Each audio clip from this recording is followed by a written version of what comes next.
You won't believe how a home invasion led to rapper Glorilla's arrest. This shocking turn of events has taken the internet by storm and left fans and critics scrambling for answers. Glorilla, whose real name is Gloria Hallelujah Woods, is a rising force in hip-hop, best known for her raw lyrics, bold energy, and viral anthems like FNF Let's Go and Tomorrow Too.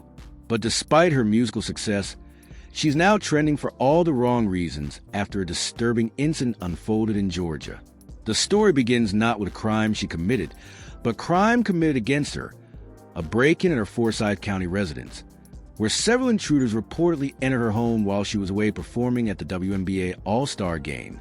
When sheriff's deputies arrived on the scene, they weren't expecting to make headlines, but things escalated quickly. Authorities claimed they smelled marijuana upon entering the home and obtained a search warrant to investigate further. That search led to the discovery of a significant quantity of marijuana and an unspecified Schedule I controlled substance, drugs considered to have a high potential for abuse and no accepted medical use. What shocked fans even more was that Glorilla wasn't even home at the time. But because the substances were found in her master bedroom closet, the investigation quickly shifted toward her. Without resisting or attempting to delay, she voluntarily surrendered to the Forsyth County Sheriff's Office on felony drug possession charges. Her bond was set at $22,260, which she promptly posted before being released. And just like that, one of hip-hop's fastest rising stars found herself behind bars, at least briefly, and all because she was the owner of a home that had been violated by criminals in the first place. The internet was immediately ablaze with reactions.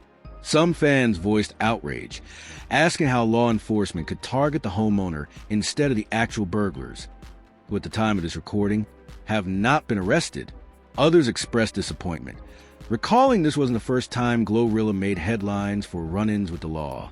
In fact, less than a year ago, she was arrested in Gwinnett County, Georgia, for driving under the influence and violating traffic laws.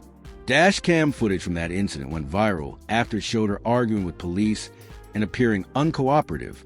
Critics pointed to this past behavior as a pattern, while supporters argued that she's a young artist under enormous pressure navigating fame, trauma, and exploitation. And it's true, Glorilla's rise has been nothing short of meteoric. She first gained recognition with FNF Let's Go, a gritty anthem that resonated with young women tired of toxic relationships and societal judgment. The song's unapologetic energy earned her national attention and opened doors to collaborations with major artists like Cardi B. Soon after, she was nominated for a Grammy and signed to Yo Gotti's CMG label. Her 2024 debut album, Glorious, was well received, showcasing not only her confidence, but also a depth and vulnerability that critics hadn't seen coming. And her live shows? Electric. Fans lined up for hours, rapping every word and wearing merchandise that screamed independence, resilience, and Memphis pride. But fame doesn't come without challenges. In interviews, Glorilla has spoken candidly about growing up in the Fraser neighborhood of Memphis, a place where poverty and violence shaped her worldview. She was raised by a single mother and began writing music as a teen, inspired by artists like Chief Keef and Lil Wayne. Before her rap career took off, she worked various jobs, including in fast food and retail, and struggled to make ends meet. Her stage name, Glorilla, is a nod to both her real name and her no-nonsense attitude. Someone who glows while being a beast in the game. But even with success, the past is never far behind. Critics often question whether she surrounds herself with the right people or makes choices that reflect her rising status. The recent drug charges add to a list of controversies, including feuds with other artists, canceled shows due to safety concerns, and viral clips where her offstage behavior is put under a microscope. Still, her core fan base remains loyal. After news of her arrest broke, social media was flooded with hashtags like #FreeGlow and #JusticeForGlow. Some fans even pointed out that the system is often quicker to prosecute black artists than protect them, especially women. In their eyes, she's being punished for her success and for being in the wrong place at the wrong time, even if that place was her own home.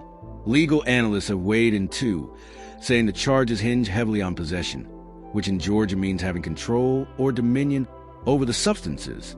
Since they were found in her bedroom, prosecutors may argue that she was aware of their presence, even if someone else brought them there.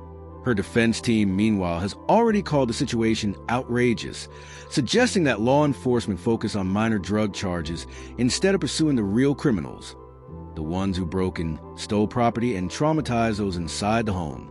Her lawyers release a statement saying, "It's absurd to charge the victim of a break-in instead of investigating the break-in itself, and vow to challenge the charges vigorously."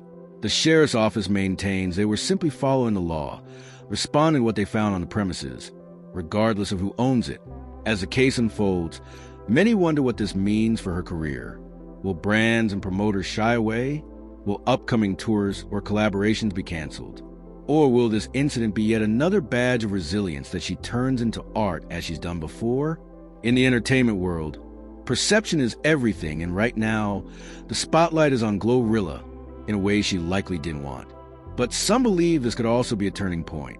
Artists like Meek Mill, Gucci Mane, and even Cardi B have faced legal trouble and bounced back even stronger, using their experiences to fuel activism, music, and entrepreneurship.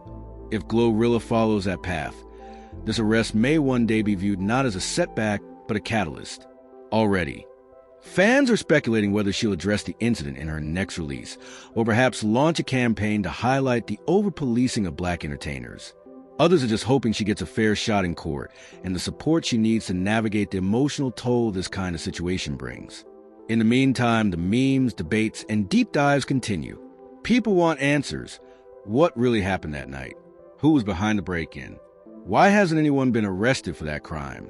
And most importantly, what does this say about justice in America when a celebrity can go from victim to suspect in mere hours? For now, we're left with more questions and answers.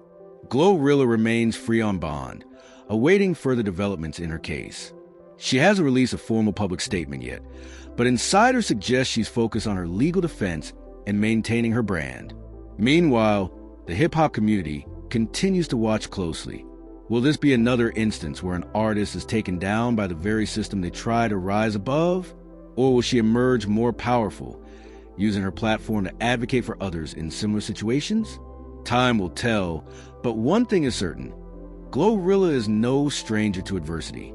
She's battled poverty, doubt, criticism, and now legal challenges. And through it all, she's continued to show up, spit truth, and claim space in an industry that doesn't always play fair. If you followed her journey from the beginning, this is just another chapter in a story that refuses to be silenced.